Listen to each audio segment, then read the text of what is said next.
14 اگست پاکستان یوم آزادی کا دن ہے۔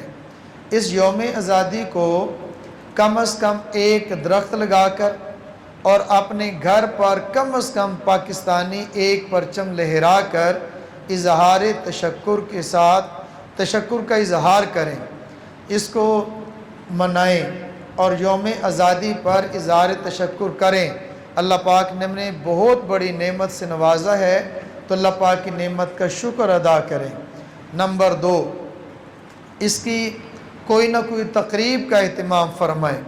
اپنے علاقے کے اندر، اپنے گاؤں میں، اپنے ادارے میں، اپنے ادارے میں، اپنے گھر میں، بیٹھک میں، مسجد میں، جہاں بھی موقع ملے 14 اگست کو یا اس سے پہلے یوم آزادی کی تقریب کے حوالے سے کسی نہ کسی ایک تقریب کا اہتمام فرمائیں۔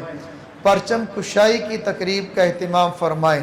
ہر گھر پر ایک پرچم لگائیں اور ہر آدمی کم از کم ایک درخت لگائے۔ سرسبز پاکستان، محفوظ پاکستان، یہ اس کا اہتمام فرمائیں۔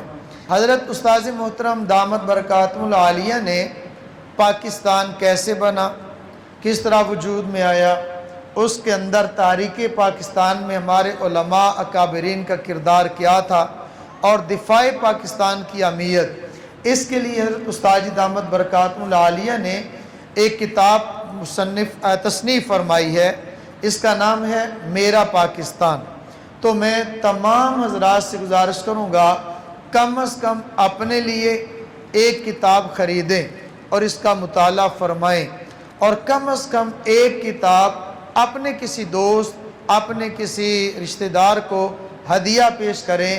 2 کتابیں کم از کم ہر آدمی خریدے، مکتبہ سے لے کر جائے اور اس کو پھیلائیں، تاکہ اس سے اندازہ بھی ہوتا ہے کہ ہمارا پاکستان کے ساتھ کتنا گہرا تعلق ہے۔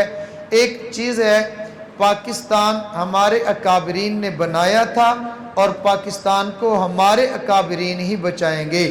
بنایا بھی ہم تھا، بچائیں گے بھی ہم انشاءاللہ۔